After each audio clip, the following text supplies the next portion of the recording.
Aujourd'hui, on va s'intéresser à la façon de trouver l'équation d'une parabole, donc une expression du second degré, de telle sorte que la parabole passe par les 3 points A, B, C.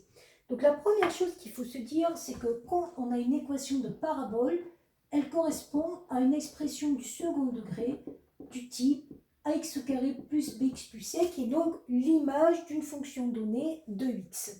Donc son équation est y égale x carré plus bx plus c.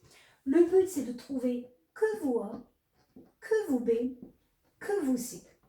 Donc, pour trouver les valeurs de A, B, C, on va utiliser l'énoncé. On vous dit que la courbe passe par le point A de coordonnées 0, 1. Vous n'oubliez pas que quand on dit qu'une courbe passe par un point, la première coordonnée, c'est toujours X, la deuxième coordonnée, c'est toujours Y. Donc, je vais remplacer dans l'équation précédente la valeur de x et de y pour chacun des points.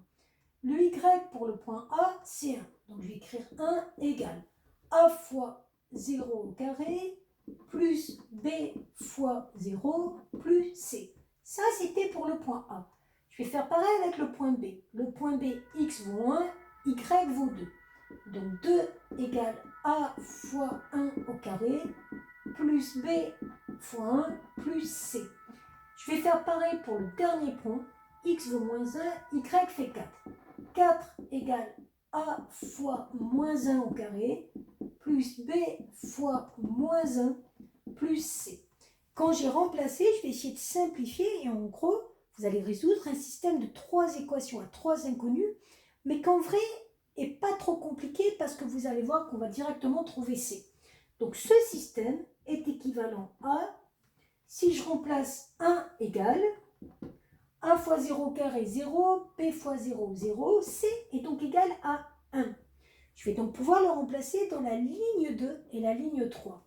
2 égale A plus B plus 1, puis 4 égale moins 1 au carré 1, 1 fois A, B fois moins 1, moins B, plus C, 1. Alors ça vous fait penser au niveau de ces deux lignes-là à un système de 2 équations à 2 inconnues que vous avez appris à résoudre l'année dernière.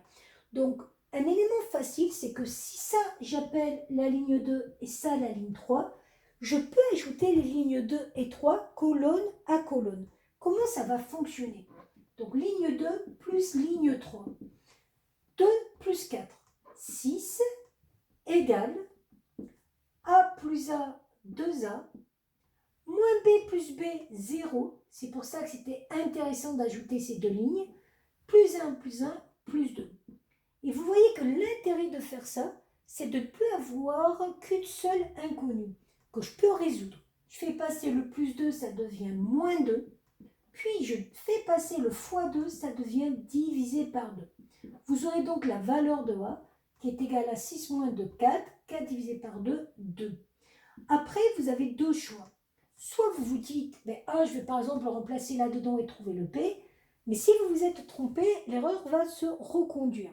Moi, j'aurais tendance à faire maintenant L2 moins L3. Alors, pourquoi ligne 2 moins ligne 3? Parce que vous allez voir qu'en faisant ça, A moins A va disparaître. C'est parti, on fonctionne par colonne. 2 moins 4, moins 2, égale A moins A, ça va, ça m'arrange bien, plus B moins B.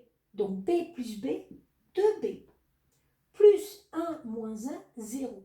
Et vous voyez qu'en divisant tout par 2, j'arrive à trouver le B. B égale moins 1. En gros, j'ai trouvé le C, j'ai trouvé le A, j'ai trouvé le B.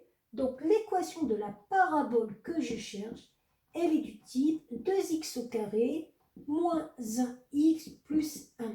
Et pour vérifier que vous n'êtes pas trompé, vous remplacez le x du A, 0, 0, il reste bien 1. Le x du B, 1, 2 moins 1 plus 1, il reste bien 2. Le x du C, 2 plus 1 plus 1, il reste bien 4. Voilà.